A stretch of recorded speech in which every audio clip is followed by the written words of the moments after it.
সেনা আৰক্ষীক বিধ্বংস্ত দেখাই জাগুনৰ 9 মাইলত দিন দুপৰতে সংঘটিত হোৱা অপহৰণ কাণ্ড এতিয়া তীব্ৰ চাঞ্চল্যৰ সৃষ্টি কৰিছে সমগ্ৰ জাগুনতে। মই এতিয়া উপস্থিত আছো যিজন কালি অপহৃত প্ৰকাশ চেত্ৰীৰ বাসগৃহত, আৰু এইখন হৈছে প্ৰকাশ চেত্ৰীৰ বাসগৃহ, ফুলবাৰীস্থিত বাসগৃহত মই উপস্থিত আছো।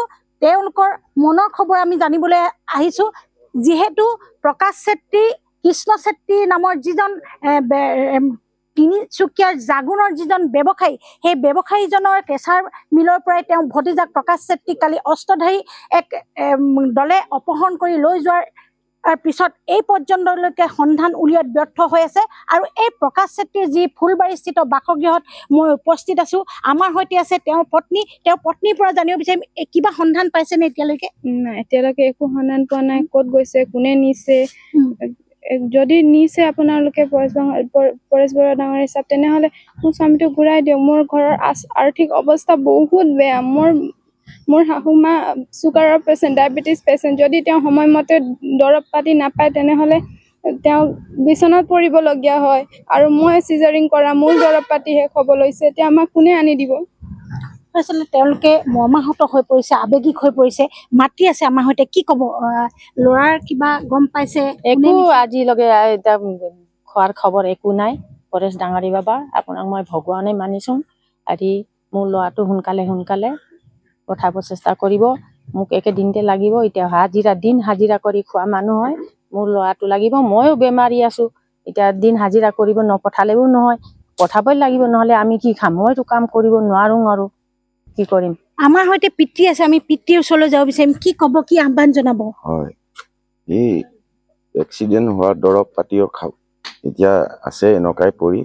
এতিয়া দৰৱ পাতি এইটো কিমান দিনৰ আছিলে, এইটো এতিয়ালৈকেও আছে। কি খাইছে, এতিয়া হাত দুখ পোৱা হয় লোৱা। এতিয়ালৈকে মই এইটো একো নকওঁ, খালি যোনে নিছে পৰেশ বৰুৱা ডাঙৰীয়া ছাৰে জল্দি অতি সোনকালে ঘূৰাই দিয়ে। হয়, আচলতে সন্দেহজনক আলফা সৈন্যৰ দলে অপহৰণ কৰাৰ সন্দেহ প্ৰকাশ কৰাৰ পিছতে কিন্তু এতিয়া পৰিয়ালটোৱে আহ্বান জনাইছে, অতি সোনকালে পৰেশ বৰুৱা ডাঙৰীয়াক আহ্বান জনাইছে যে অতি সোনকালে তেওঁৰ যি পুত্ৰক মুকলি কৰি দিব লাগে। আমাৰ সৈতে আছে ছাত্ৰ মুক্তি সংগ্ৰাম সমিতি তিনিচুকীয়া জিলা সমিতিৰ বিষয়ববীয়া, তেওঁলোকো আহি এই ঘৰখনত উপস্থিত হৈ তেওঁলোকৰ খবৰ ল'বলৈ আহিছে। কি ক'ব, কি আহ্বান জনাব?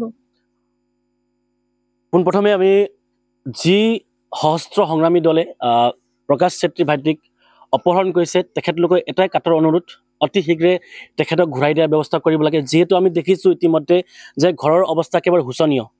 তেখেতৰ মাতৃ পিতৃৰ পৰা আৰম্ভ কৰি তেখেতৰ পত্নী আৰু সৰু কেঁচুৱা সকলো বেমাৰী বুলি ইতিমধ্যে তেখেতলোকে কৈছে।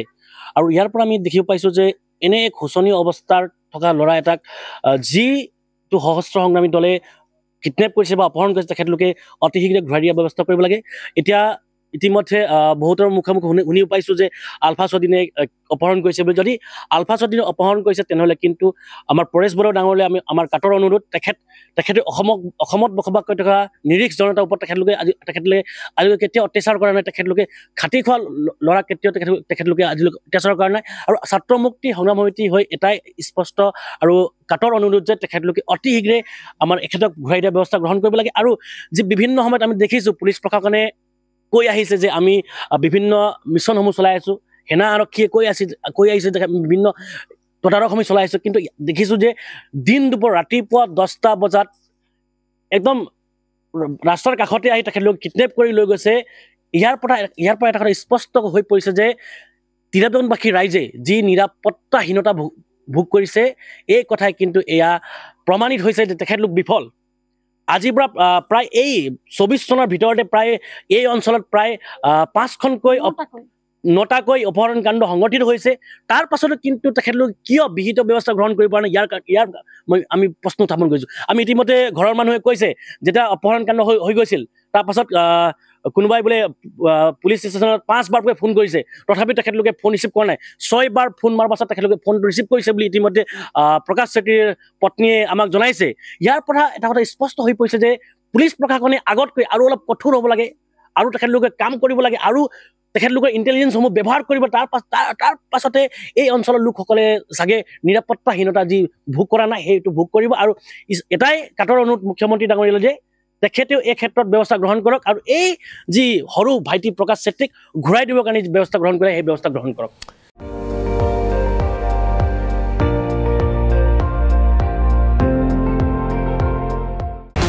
আপুনি চাই আছে ND24 সৰ্বশ্ৰেষ্ঠ নহয় সৰ্বোত্তমৰ দৌৰত।